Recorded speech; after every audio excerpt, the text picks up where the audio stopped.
the bulls will really do with some gains towards the end of the year. But Nimesh, So tell us. you're hoping a Santa rally, right? Santa rally, and I'm off from the 20th. Whether there's a rally or not, I'll be rallying. But Nimesh, what about 2025?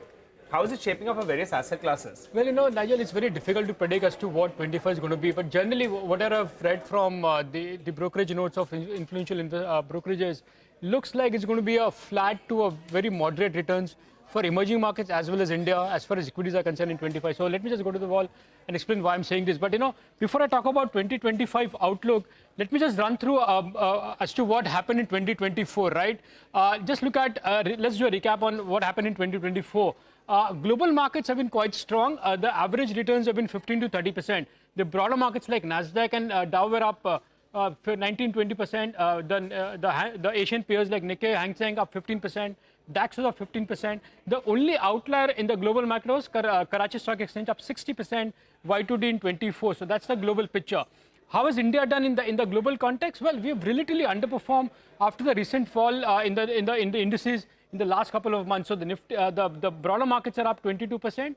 Well, the Nifty and Sensex are up 10% after a 10% fall, but we've seen in the last couple of weeks. So have relatively underperformed so far in 24. So that's what the Indian markets have done. Look at what the other asset classes have done. Gold has been the big outperformer in 24 so far. It's up 27%. The dollar is up 5%, and the crude is down 6%. So that's what the global other asset classes have done in 24. Now the key question is what to watch out for in 2025. I've gone through some big reports from influential brokerages. I'll start with Jonathan Garner of Morgan Stanley. They've put out a note and they expect a just 1% return for MSCI EM index in 25. So they have a target of 1100 on MSCI EM index. They believe that the dollar EPS growth will be just 8% for 25 and 26 versus a consensus of 15% and 12% respectively. So earnings are going to slow down is what they expect in emerging market. However, they are more confident about India in 25 and they believe that the earnings outlook could be quite stronger, and they actually have an overweight stance as well.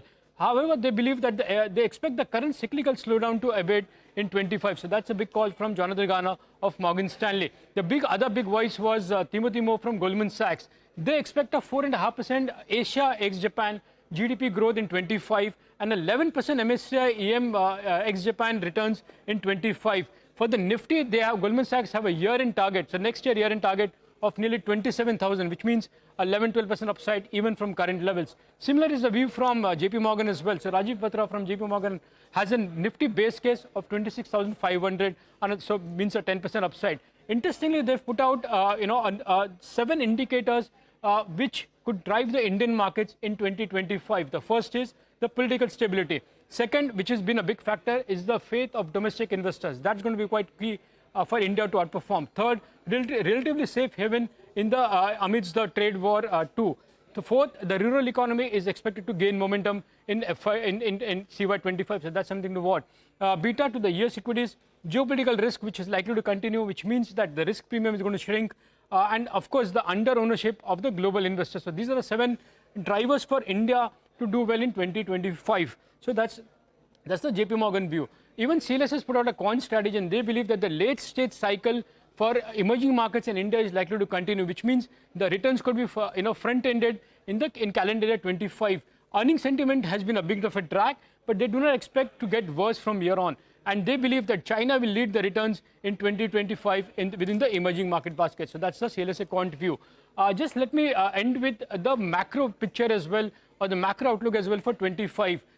In terms of big brokerages, UBS has cut the GDP forecast for India for FY26 to 6.3%, and they expect a 75 basis point rate cut in CY25. Goldman Sachs has a GDP forecast of 6.3% for CY25, and they believe they expect a 50 basis points rate cut in CY25. However, Morgan Stanley has a GDP target of 6.5%. But interestingly, Morgan Stanley says that the first rate cut is expected only by April, and it's going to be a very shallow rate cut. So that's the big macro view as far as 25 is concerned. So broadly, the feedback seems to be expect a moderate return and needs to be little front-ended is what most of the global brokerages believe as far as 25 is concerned. No, absolutely. And